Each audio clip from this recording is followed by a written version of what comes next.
Hey everyone, welcome back once again. Today we have yet another reading review video, and I have another stack of books for you. What do I got there? 6 books.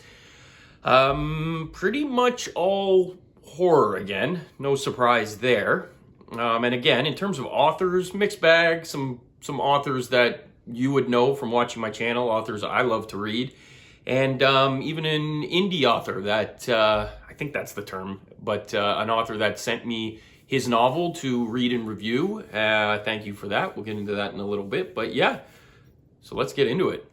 Okay, let's start with the aforementioned author, indie author, I think is the term we're going with there. Adam Costco is his name, and he was nice enough to reach out to me and offer to send me this copy of The Dream Killer to read and review. And let me just tell you, this novel was unbelievable. Adam, if you're watching, you're a very, very talented writer, and I wish you all the best with your career, because I would love to read some more novels from you. This novel gripped me right from the beginning, and I couldn't put it down. I read this in about a day and a half, I think. And it, to use a movie term, it read almost like a Cronenberg movie. If you know both directors, David and his son Brandon Cronenberg, both make these kind of psychological thriller / horror movies, and I thought this is the way this read. It's got twists, it's got turns, different parts read almost as completely different stories. Some of the twists you would never even begin to try and figure out. Just always kept me on my toes. I thoroughly enjoyed this read. So basically, plot-wise, it surfaces around this type of technology that can have you kill people. They can control you through your dreams. So think kind of like a Nightmare on Elm Street, and I even think there was a Nightmare on Elm Street reference in this, which was very fitting because I had the thought even before he popped that one out. So I had a little chuckle with that. But Nightmare on Elm Street, in a sense, the whole like you die in your dream, you die in real life type thing on a surface level. But yeah, like just quite the read. And if you can track this one down, I believe there is, you can buy it off Amazon. The Dream Killer by Adam Costco. Check it out, please. All right, next up I want to talk about Under Venus by Peter Straub. Now, this one of the stack here is definitely the farthest thing from horror. I wouldn't consider this a horror novel.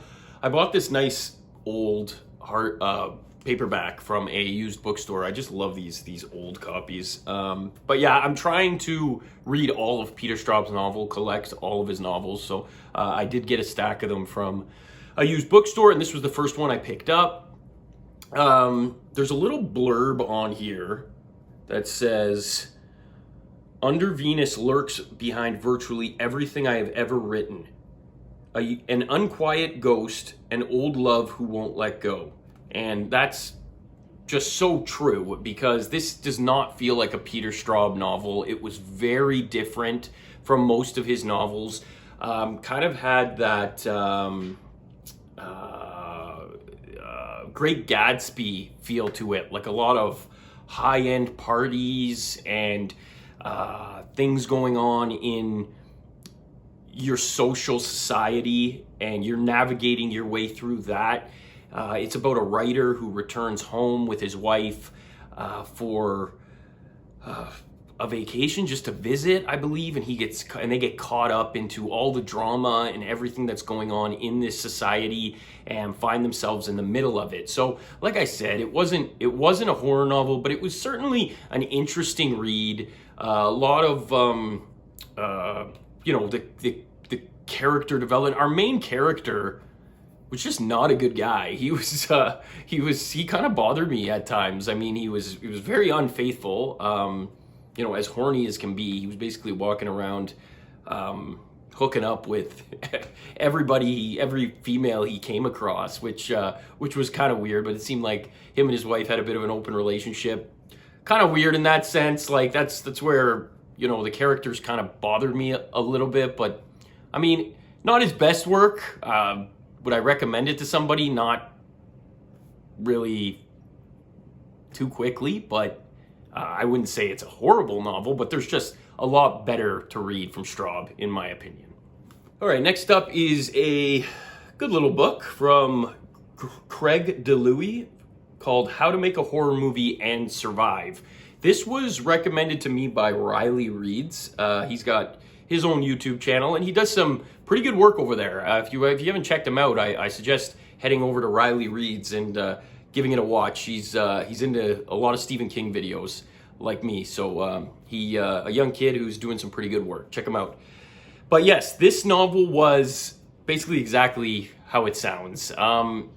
Supernatural, basically about a haunted camera that had a history of making a cursed movie in the past, and our fame-hungry or success-hungry director finds this and discovers what it can do, and in, putting real deaths on film, decides this would be a great way to cash in.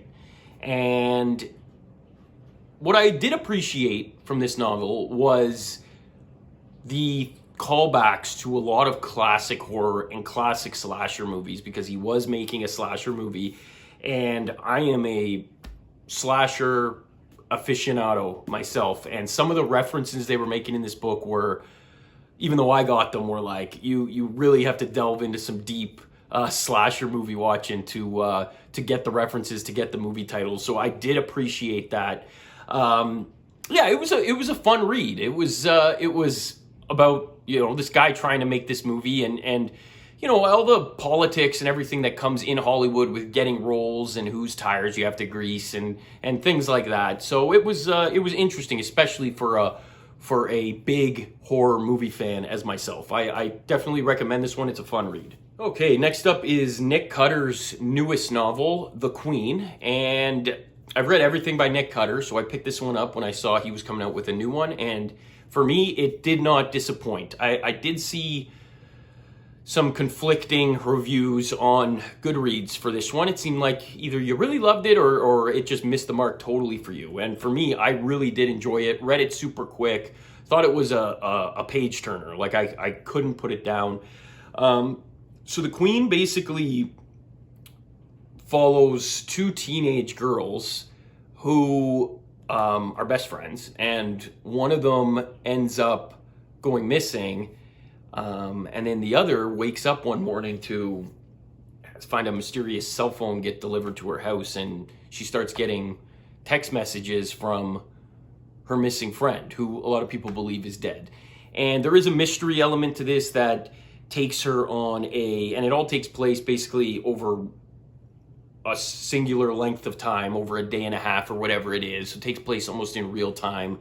Love that format. And yeah, it takes her on this adventure on a scavenger hunt of sorts to unravel the mystery of her missing friend. And boy, was it a mystery. It takes you into some government experiments with insects and things like that. So it's definitely on the conspiracy side of things too, and it was just a fun read. Definitely, I recommend. If you're a Nick Cutter fan, you love the troop and the deep and things like that, check it out. I don't think you can go wrong. Okay, so I got two left. They're both Dan Simmons novels as I make my way through Dan Simmons' library, and this guy's just all over the place with his writing. It seems like every book is a different feel, a different genre. This one's called Darwin's Blade, and this one centers around a guy who his job is basically to recreate accidents to figure out exactly what happened from a scientific physics-based angle. So car accidents, plane crashes, anything where there was a loss of life, basically, due to an accident. He recreates them and figures it all out. And he takes his skills in doing this to get in the middle of something to do with the mob, and something that even runs deeper with the mob and, government and everything like that. And he finds himself in the middle of this big conspiracy, and all of a sudden he's a target. He's somebody wants to take out, and it leads him down this adventure. And there's a lot of, I would consider this more of like an action novel. There was a lot of shootouts and scenes, you know, war. There was even like war flashbacks, things like that. So a lot of action-based scenes. But yeah, this one was really good. A lot of good characters, great character development in this one. I loved our main character, who was an Army vet with a little bit of baggage, and he took those skills into this situation he was in as well to kind of give it back, and it was interesting. It was a fun ride. All right, and the last one is a book by Dan Simmons called The Crook Factory. Now, this one wasn't a horror novel either. Now that I mention it, I said this entire stack was horror based, and I think maybe only half of them were, so I was wrong in that sense. But this was more like international espionage. I definitely got kind of like James Bond vibes from this book.